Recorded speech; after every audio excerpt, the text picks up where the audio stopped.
കരുണയ്ക്കൊരു ഉണ്ണി പിറക്കാൻ പോകുന്ന കാര്യം എപ്പോഴാ അമ്മ അറിഞ്ഞെന്ന് എനിക്കറിയില്ല. പക്ഷെ എല്ലാം നേരത്തെ അറിഞ്ഞതുപോലെയായിരുന്നു സംസാരം. അമ്മ എന്താ പറഞ്ഞു? അനിയത്തെ പോലെ തന്നെ ചേച്ചിക്കും അധികം വൈകാതെ ഒരു ഉണ്ണി പിറക്കും എന്നാ പറഞ്ഞ്. എനിക്ക് ഇവിടുത്തെ ചികിത്സ അങ്ങോട്ട് ഇഷ്ടപ്പെട്ടില്ല, അതുകൊണ്ടാണ് ഞാൻ പോകുന്നത്. എടാ, നല്ല ഹോസ്പിറ്റലല്ലേടാ ഇത്? ഡോക്ടർമാരൊക്കെ പേരെടുത്ത ആൾക്കാരല്ലേ? എടുക്കടാ. എന്റെ ഭഗവാൻ ഇത്തിരി വൈകിട്ടാണെങ്കിലും എനിക്ക് തരേണ്ടതൊക്കെ തന്നിട്ടുണ്ട്. അങ്ങനെ തന്നെയായിരിക്കും എന്നെ. എന്താ സംശയം? അത് ഞാൻ പലതവണ പറഞ്ഞല്ലോ. ഞാൻ സത്യം പറഞ്ഞ കണ്ണേട്ടനെ തേടി നടക്കായിരുന്നു. വെറുതെ പുളു ഓടിക്കല്ലേ. എന്നെങ്കിലും ഒരു ദിവസേ ഞാൻ പറഞ്ഞ സത്യമാണെന്ന് കണ്ണേട്ടന് മനസ്സിലാവും. അതെ, കട്ടൻ ചായ വേണോ കാപ്പി വേണോ? ഏതായാലും കുഴപ്പമില്ല. എന്നാ പിന്നെ കട്ടൻ കാപ്പി എടുക്കാം.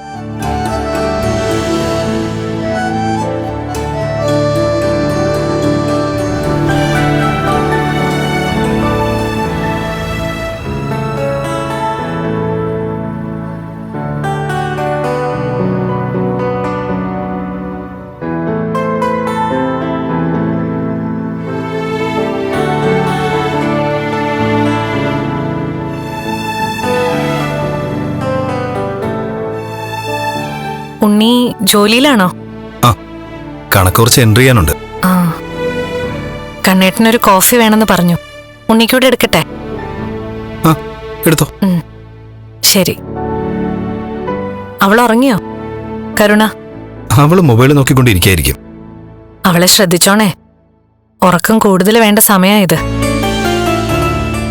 ഒന്നിലും ഒരു ശ്രദ്ധയില്ലാത്ത കൂട്ടത്തിലാ. ഞാനെന്തേലും പറഞ്ഞാ അവക്ക് കുറ്റാണല്ലോ. അതുകൊണ്ട് ഉണ്ണി പറഞ്ഞാ മതി.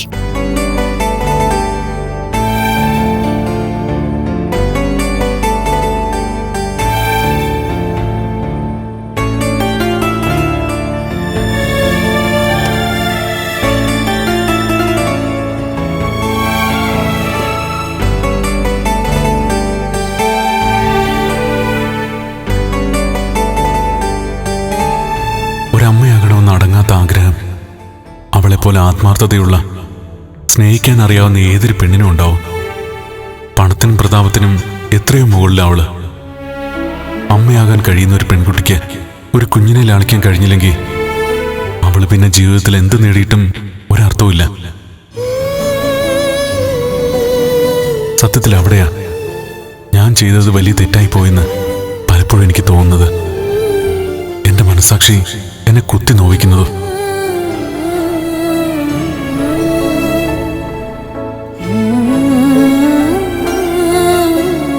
ജീവിതം മുഴുവൻ മറ്റുള്ള കുഞ്ഞുങ്ങളെ കണ്ട് അവൾ സന്തോഷം അനുഭവിച്ചെന്ന് വരാം.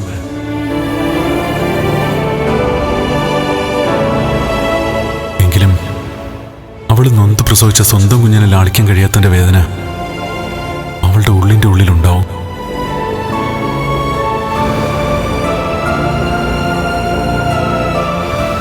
ആ വേദന തന്നെയാ എന്നെ വേട്ടയാടുന്നത്.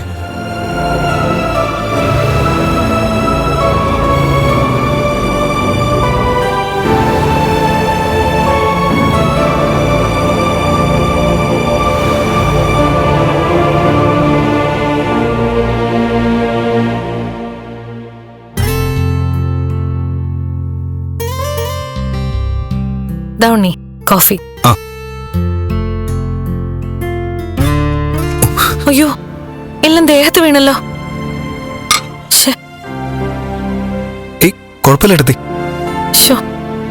ടീഷർട്ടിൽ മൊത്തമായി.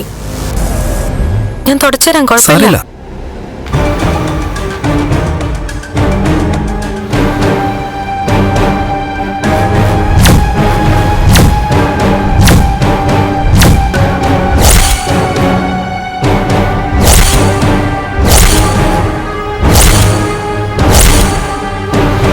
എടി,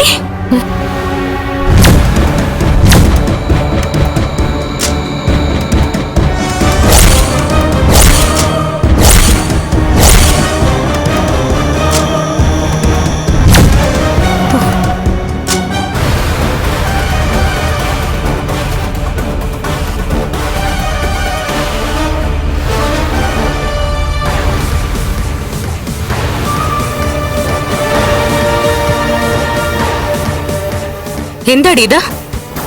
നിന്റെ ഭർത്താവ് മുറിക്കാതിരിക്കുമ്പോ എന്റെ ഉണ്ണിയേട്ടനുമായിട്ട് നീ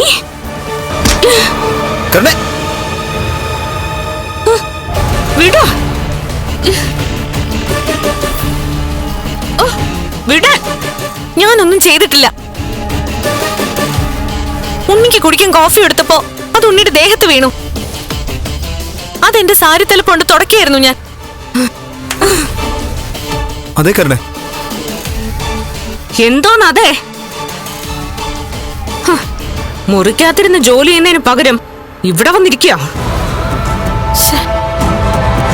അതറിഞ്ഞു വെച്ചോണ്ട് താഴേക്ക് വന്നതാ കാപ്പിയായിട്ട്. നീ സൂക്ഷിച്ച് സംസാരിക്കണം. ഇല്ലെങ്കിൽ നീ എന്ത് ചെയ്യടി? എന്ത് ചെയ്യടി? കർണ വേണ്ട. നീ എന്നെ അടിക്കോ? വേണ്ട. എന്ത് ചെയ്യുന്ന? എന്ത് ചെയ്യടി? എന്നെ വിടല്ലേ? വേണ്ട. ഡീ, നീ എന്നെ അടിക്കോ? കർണ നീ നിർത്തിക്കോ. ഇല്ലെങ്കിൽ നീ എന്ത് ചെയ്യുന്ന? വേണ്ടെന്ന് പറഞ്ഞില്ലേ? എന്നെ വിട. ഡീ, പറയുന്ന കേക്ക്. എന്താ എന്താ ഇവിടെ? വിടു. ഞാൻ വരുമ്പോ ഇവളെ അമ്മയുടെ മോന്റെ ഷർട്ടിൽ വീണ കാപ്പി അവളുടെ സാരി തലപ്പ് കൊണ്ട് തുടച്ച് വൃത്തിയാക്കുമായിരുന്നു.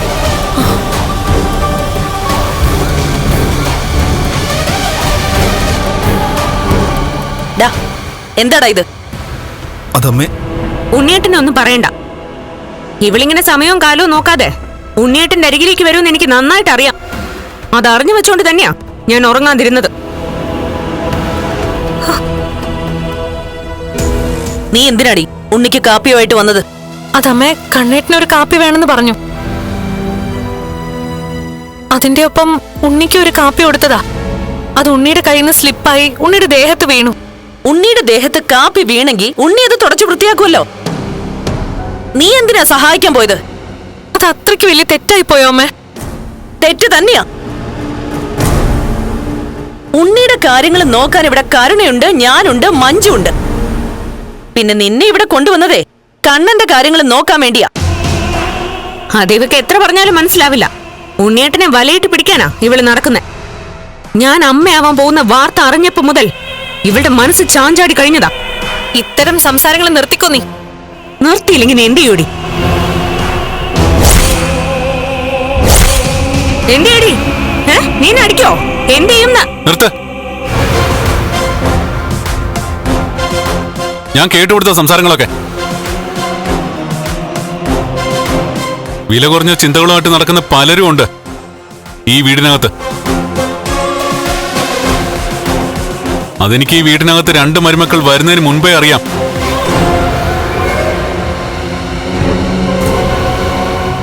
നീ വന്നതിന് ശേഷം അത് കുറച്ചുകൂടെ കൂടി. നിനക്ക് നിന്റെ ചേച്ചി വിശ്വാസമില്ലെങ്കിൽ എനിക്ക് നല്ല വിശ്വാസം അയാളെ.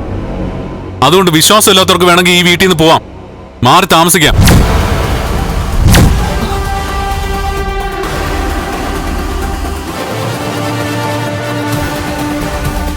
ഞാൻ പറഞ്ഞത് മനസ്സിലായോ? നിനക്ക് മഹിയെ വിശ്വാസമില്ലെങ്കിൽ ഉണ്ണിയം കൊണ്ട് മാറി താമസിക്കാന്ന്. അത് പറയാൻ കണ്ണേട്ടൻ എന്താ അധികാരം? ഒരു വീടാവുമ്പോ തറവാട്ട് വക സ്വത്തുക്കൾ 3 മക്കളുണ്ടെങ്കിലേ 3 പേർക്കും അവകാശപ്പെട്ടതാ. അവകാശങ്ങളെയും അധികാരങ്ങളെയും പറ്റി ഞാൻ വളരെ നേരത്തെ പറഞ്ഞാണല്ലോ. അതെ, ആ പറഞ്ഞൊന്നും എനിക്ക് വിശ്വാസമായിട്ടില്ല. ഈ വീട്ടിലെ മൂത്ത ആളെന്ന നിലയില് കണ്ണേന് എല്ലാവരും അധികാരം കൂടുതൽ തന്നു കാണും. അതിന്റെ പേരിലേ ഉള്ളതെല്ലാം സ്വന്തമാണെന്ന് കരുതിയിട്ട് ആള് കളിക്കാൻ നിൽക്കരുത്. കണ്ണേട്ടാ പ്ലീസ്.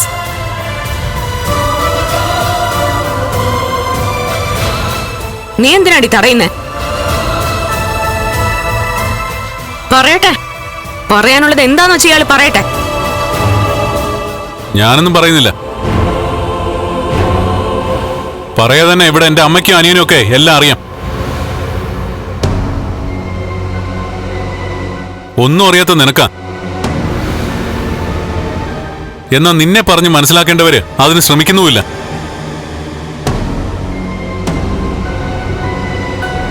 ഞാൻ നിന്റെ വീട്ടിൽ പോയപ്പോ ഒരു കാര്യം പറഞ്ഞിരുന്നു. ഈ വീട്ടിൽ നിന്ന് ആരെങ്കിലും ഒക്കെ പുറത്തു പോവുകയാണെങ്കിൽ അതിൽ ഞങ്ങൾ ഉണ്ടാവില്ല എന്ന്. അത് തന്നെ എനിക്ക് ഇപ്പോഴും പറയാനുള്ളത്. ഇവിടെ ജീവിക്കുന്നുണ്ടെങ്കിൽ മര്യാദയ്ക്ക് എല്ലാവർക്കും ജീവിക്കാം. അല്ലെങ്കിൽ എനിക്ക് ചില കടുത്ത തീരുമാനങ്ങൾ എടുക്കേണ്ടി വരും. നിങ്ങളെ ജീവനോടെ കത്തിക്കുന്ന പ്രവൃത്തികളല്ലേ ഇവള് ചെയ്യുന്നത്? അങ്ങനെയെങ്കിൽ ഇവള് പുറത്തു പോണോന്ന് നിങ്ങൾക്ക് ഒരിക്കലും തോന്നിയിട്ടില്ലല്ലോ? ഇല്ല, തോന്നിയിട്ടില്ല, തോന്നുകയില്ല. ഈ വീടിനകത്ത് എല്ലാ അർത്ഥത്തിലും ജീവിക്കാൻ അർഹതയുള്ളവളാ എന്റെ ഭാര്യ. എനിക്ക് അത്ഭുതമാണ് കരുണയുടെ ഈ ചേച്ചി. വേറൊന്നും കൊണ്ടല്ല ഇയാളുടെ സ്വഭാവം ഇങ്ങനെ ആയത്. അതിന്റെ കാരണക്കാര് നീയും നിന്റെ അച്ഛനും മുത്തശ്ശിയൊക്കെ തന്നെയാ. സ്നേഹിക്കാനും മനസ്സിലാക്കാനും ഇയാൾക്കൊരു അമ്മ മാത്രമേ ഉണ്ടായിരുന്നുള്ളൂ. എന്നാല് ആ അമ്മ കൊടുക്കുന്ന ലാളനയുടെ ഇരട്ടി വേദനിപ്പിച്ചിട്ടുണ്ട് നീയും നിന്റെ അച്ഛനും മുത്തശ്ശിയും കൂടെ.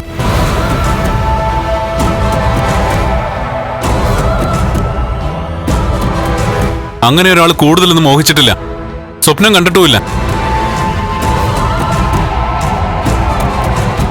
എങ്ങനെയെങ്കിലും ജീവിച്ചു പോണമെന്ന് മാത്രമേ ആഗ്രഹിച്ചിട്ടുള്ളൂ. ആ സമയത്താ ഞാൻ കല്യാണാലോചനയുമായി വന്നതും ഇയാളെ വേണമെന്ന് പറഞ്ഞതും. കല്യാണത്തിന് ശേഷം ഇയാൾക്ക് മനസ്സമാധാനം കിട്ടുന്നുണ്ട്. എന്നാൽ ഇവിടെ ഇയാൾക്ക് കുറവുകളും അതുപോലെ കുഞ്ഞുങ്ങളില്ലാത്തതിനെ പറ്റിയൊക്കെ പറഞ്ഞ് നീയും ഇവിടെയുള്ള മറ്റു പലരും ഇയാളുടെ മനസ്സമാധാനം ഇല്ലാതാക്കാൻ ശ്രമിക്കുകയാണ്. കുഞ്ഞു ജനിക്കാത്തവരൊക്കെ തെറ്റായ വഴിയിൽ സഞ്ചരിച്ച് അതിന് പരിഹാരം കാണാൻ ശ്രമിക്കുകയല്ല ചെയ്യുന്നത്.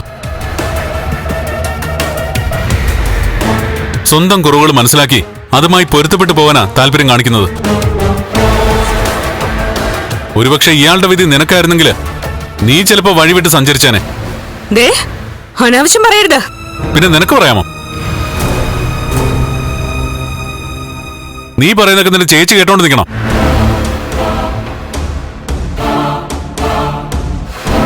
ഞാനിപ്പോ പറയുന്നത് കേട്ടിട്ട് നിനക്ക് പൊള്ളിയെങ്കില് അതിന്റെ 1000 മടങ്ങ് ചൂടുള്ള വാക്കുകളാ നീ ഇയാളെ പറ്റി പറയുന്നത്. എന്റെ ഭാഗത്തെ ശരികൾ തെറ്റാക്കാൻ കണ്ണേട്ടന് വലിയ മിടുക്കാം. എന്നാൽ നിങ്ങൾ ഒരിക്കലും നിങ്ങളുടെ ഭാര്യയുടെ ഭാഗത്തുള്ള തെറ്റുകൾ മനസ്സിലാക്കില്ല. ഇയാൾ എന്ത് തെറ്റാ ചെയ്ത്? എടാ മോനെ, അമ്മ മിണ്ടരുത്. എന്റെ ഭാര്യയുടെ പ്രവൃത്തി കൊണ്ട് നൊന്തത് ഇവൾക്കാണ്. അപ്പൊ ഇവള് പറയട്ടെ. എല്ലാം കേട്ടെന്നല്ലേ കണ്ണേട്ടൻ പറഞ്ഞത്? പിന്നെ എന്തിനാ ഇനി പറയുന്നേ? ഉണ്ണി എന്റെ അനിയനാ. ഇവൻ ഏട്ടത്തിയമ്മ എന്റെ ഭാര്യ. ആ ബോധത്തോടെ ഇയാൾ ജീവിക്കുന്നേ. അങ്ങനെ ഒരു ബോധമില്ലാത്തത് നിനക്കാ. അതുകൊണ്ടാ നീ ഇങ്ങനെ ഓരോന്ന് പറയുകയും പ്രവർത്തിക്കുകയൊക്കെ ചെയ്യുന്നേ. പിന്നെ ഇയാളുടെ ഭാഗത്തുകൊണ്ട് തെറ്റ്. ഇയാൾക്ക് എല്ലാ സ്വാതന്ത്ര്യം ഞാൻ ഈ വീടിനകത്ത് കൊടുത്തിട്ടുണ്ട്, അധികാരവും. എന്നാ അതൊന്നും ഇയാൾ പ്രയോജനപ്പെടുത്തുന്നില്ല. അങ്ങനെ പ്രയോജനപ്പെടുത്തിയിരുന്നെങ്കിലേ നീയൊന്നും ഒരു അക്ഷരം വേണ്ടില്ലായിരുന്നു. മതി കണ്ണേട്ടാ, പോവാം. എന്തിനാ പോകുന്നേ? പറയാനുള്ളത് പറയട്ടെ, അപ്പൊ അതിനുള്ള മറുപടി നമുക്ക് കൊടുക്കാമല്ലോ. എനിക്കൊന്നും പറയാനില്ല. എന്റെ ഉണ്ണിയേട്ടന്റെ മുന്നിലേക്ക് ഇവള് വരരുത്. ഈ വീടിനകത്താണ് നിങ്ങളൊക്കെ ജീവിക്കുന്നെങ്കിൽ എല്ലാവർക്കും എല്ലാവരെയും കാണേണ്ടി വരും. അങ്ങനല്ലെങ്കിൽ ഒരു കാര്യം ചെയ്, നീ ഉണ്ണിയും കൂടെ നിങ്ങളുടെ മുറിക്കകത്ത് കഥ കടച്ചിരിക്കാൻ നോക്ക്. അമ്മേ, നാളെ വേണമെങ്കിൽ ഒരു ഗ്യാസ് സ്റ്റവ് സെറ്റ് ചെയ്ത് കൊടുക്ക്. പാചകം അവിടെ ആയിക്കോട്ടെ. പക്ഷെ അങ്ങനെ ചെയ്താലേ ഒരു നേരം പോലും നീ ഭക്ഷണം കഴിക്കില്ല. കാരണം നിനക്ക് മര്യാദയ്ക്ക് ഒരു ചായ ഇടാൻ പോലും അറിയില്ല. എന്ന് വെച്ചാൽ അന്യന്റെ സഹായത്തോടെ ജീവിക്കുന്നത് നീയാണ്. ആ ബോധം നിനക്കാണ് വേണ്ടത്, പറഞ്ഞില്ലെന്ന് വേണ്ട.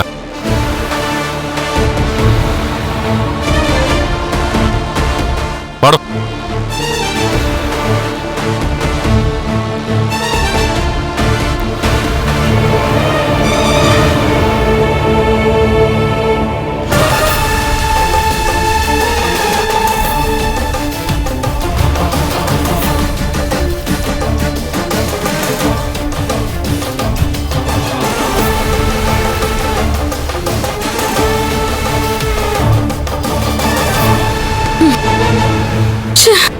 ഇതൊരു വല്ലാത്ത പരാജയമായി പോയി. എന്റെ മോളെ, ഇതൊന്നും മോള് കാര്യമാക്കണ്ട. അയാൾ ഇറങ്ങിപ്പോവാൻ പറഞ്ഞത് കേട്ടില്ലേ? എന്ന് പറഞ്ഞ് നമ്മൾ ഇറങ്ങിയോ? അയാളുടെ പേരിലാണ് എല്ലാ സ്വത്തുക്കളും എന്ന് ഒരിക്കൽ പറഞ്ഞതാ. മോളെ, ആ പറഞ്ഞതിലൊന്നും ഒരു കഴമ്പുമില്ല. സത്യന്റെ കാര്യമൊക്കെ വരുമ്പോ അങ്ങനെ പെട്ടെന്ന് അവനെല്ലാം എടുത്തോണ്ട് പോകാനൊന്നും പറ്റില്ല.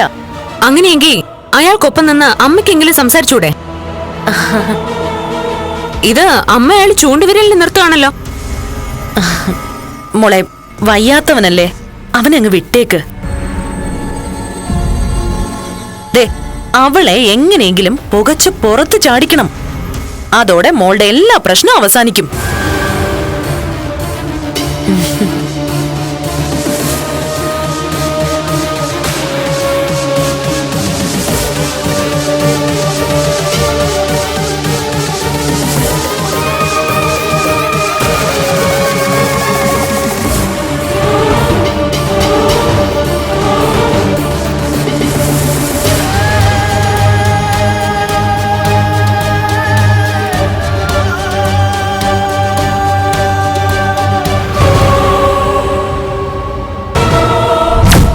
അങ്ങനെ തന്നെ വേണം.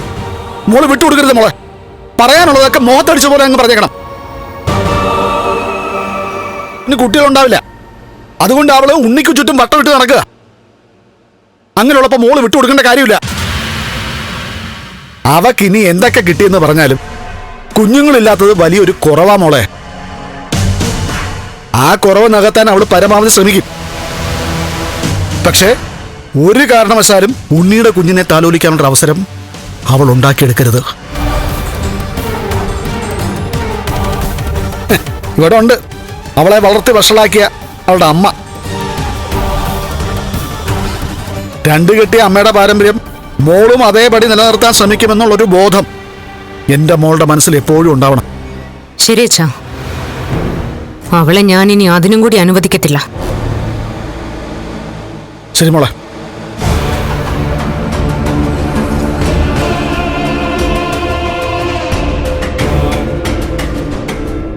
ആ, ഇവിടെ നിൽപ്പുണ്ടായിരുന്നോ? എല്ലാം കേട്ട് കാണുമല്ലോ. ഉണ്ണിക്ക് ചുറ്റും നിന്റെ മോള് വട്ടമിട്ട് പറക്കുകയാണെന്ന്. സംസാരം കേട്ടപ്പോ തന്നെ മനസ്സിലായി എന്റെ മോൾ അങ്ങനെ തരം താണ സ്വഭാവമുള്ള ഒരു പെൺകുട്ടിയല്ല. കല്യാണത്തിന് മുൻപ് പോലും അവൾ അങ്ങനെ ഒരു പേരുദോഷം കേൾപ്പിച്ചിട്ടില്ല. അത് എന്നെ പേടിച്ചിട്ടായിരുന്നു. എന്നാൽ ഇപ്പോ ആരുടെയെങ്കിലും കൂടെ അഴിഞ്ഞാടി നടന്നോന്നും പറഞ്ഞ് ഒരുത്തൻ അവളെ ഇറക്കി വിട്ടിരിക്കുക. അവനറിയാം ഇന്നല്ലെങ്കിൽ നാളെ നിന്റെ മോള് ചാടി പോകുന്നു. എന്നാ പിന്നെ പൊയ്ക്കോട്ടെ എന്ന് കരുതി കാണും. അവൻ അങ്ങനെ അവളെ അഴിച്ചു വിട്ടിരിക്കുന്നേ. കാലിന് സ്വാധീനം ഇല്ലെന്ന് ഒഴിച്ചാൽ ഒരു കാര്യം എനിക്ക് ഉറപ്പാ, കണ്ണന്റെയും ലക്ഷ്മി മോളുടെ സ്വഭാവം ഏതാണ്ട് ഒരുപോലെ തന്നെയാ. അവൾ ഇടയ്ക്കിടയ്ക്ക് പറയാറുണ്ട് ദൈവങ്ങൾ തിരഞ്ഞു പിടിച്ചു കൊടുത്തതാ കണ്ണനെ എന്ന്. അതേതാണ്ട് സത്യം തന്നെയാ. ഓ, ഓരോരുത്തരും തുടങ്ങി അവളുടെ മോളുടെയും മരുമോന്റെയും. എടീ, കണ്ണൻ കാപ്പി ചോദിച്ചപ്പോഴേ നിന്റെ മോള് കാപ്പി തിളപ്പിച്ച് ഉണ്ണിക്ക് കൊണ്ടുകൊടുത്തു. എന്നിട്ട് മനഃപൂർവ്വം അവന്റെ ശരീരത്തിലേക്ക് തട്ടി അങ്ങ് ഒഴിച്ചു. അത് കണ്ടിട്ട് എന്റെ മോള് ചെന്നപ്പോഴേ അവളവളെ സാരി തിളപ്പുകൊണ്ട് തൂത്ത് തുടച്ചു കൊടുക്കുക ഉണ്ണിയുടെ ദേഹത്ത് വീണ കാപ്പി. അതിനെന്താ കുഴപ്പം? ഓ, ഒരു കുഴപ്പമില്ല. അങ്ങനെ തൂത്തും തുടച്ചു വെക്കുക. അവസാനം എന്റെ മോളെ തൂത്ത് തുടച്ചു കളഞ്ഞിട്ട് ആ സ്ഥാനത്തേക്ക് അവള് കയറി പറ്റാൻ നോക്കുന്നേ. കരുണയുടെ സ്ഥാനം ഒരിക്കലും എന്റെ മോൾ ആഗ്രഹിക്കില്ല. കണ്ണന്റെ പോരായ്മകൾ മുഴുവൻ തിരിച്ചറിഞ്ഞിട്ട് മോള് കണ്ണന്റെ ഭാര്യയായത്. എടി ഭാര്യയെ, നീ നിന്റെ മോളെ എങ്ങനെ വേണമെങ്കിലും ന്യായീകരിച്ചോ. പക്ഷെ എന്റെയും എന്റെ മോളുടെയൊക്കെ സംശയം ശരിയായിട്ട് വന്ന നിന്റെ മോളെ കാലെ പിടിച്ച് ഞാൻ വലിച്ച് താഴിടും. എടി, വെറും ലോറി ഡ്രൈവറായിരുന്ന ഞാനേ പിന്നീട് ആ ലോറി മുതലാളിയായത്. അത് എന്റെ പൈസ കൊണ്ടാ. സ്ത്രീധനമായിട്ട് ഞാൻ തന്ന പൈസ കൊണ്ടാ പ്രതാപേട്ടൻ 2 ലോറി വാങ്ങിയത്. എടീ, നിന്നെ കെട്ടിയതിൽ പിന്നെ നിന്റെ കാരണവന്മാര് എനിക്ക് 2 ലോറി ഒന്നുമല്ല, ഒരു 10 ലോറി വാങ്ങിച്ചെന്നാലും അത് അധികമൊന്നുമല്ല. നോക്കടേ, നോക്ക്. അന്ന് ഞാനേ ദാ നോക്ക്, ദാ നല്ല സുമുഖനും സുന്ദരനുമായിരുന്നു. എന്നിട്ട് നിന്നെ പോലെ ഒരുത്തേ ഞാൻ കെട്ടിയില്ലേ. ഇതെവിടെ ഈ തുള്ളി തുള്ളി പോന്നേ? അങ്ങനെ പോലെ ഒന്ന് നിൽക്കേ. ഞാൻ പറഞ്ഞു വന്ന എന്താന്ന് വെച്ചാ, വെറും ഒരു ലോറി ഡ്രൈവറായിരുന്ന ഞാൻ ഇന്ന് ലോറികളുടെ മുതലാളിയാണെങ്കിലും അന്നത്തെ സ്വഭാവമൊന്നും എന്നെ വിട്ടു പോയിട്ടില്ല.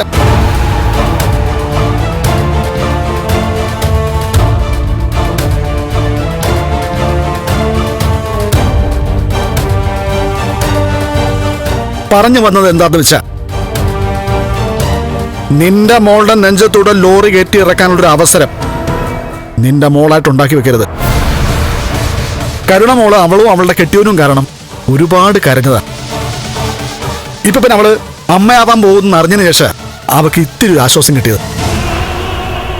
അതിൻ്റെ ഇടയ്ക്ക് ഇനി പ്രസവത്തിനായിട്ട് കരുണമോളെ ഇങ്ങോട്ടോ അല്ലെങ്കിൽ എൻ്റെ അമ്മയുടെ വീട്ടിലോട്ടോ വിളിച്ചുകൊണ്ട് പോകേണ്ടി വരും. ആ സമയം ഒരു അവസരമായിട്ട് കണ്ട് ഉണ്ണിയോടെങ്ങാനും അവൾ അടുത്ത, പിന്നെ അവൾ ഉണ്ണത്തില്ല, നീ ഉണ്ണും.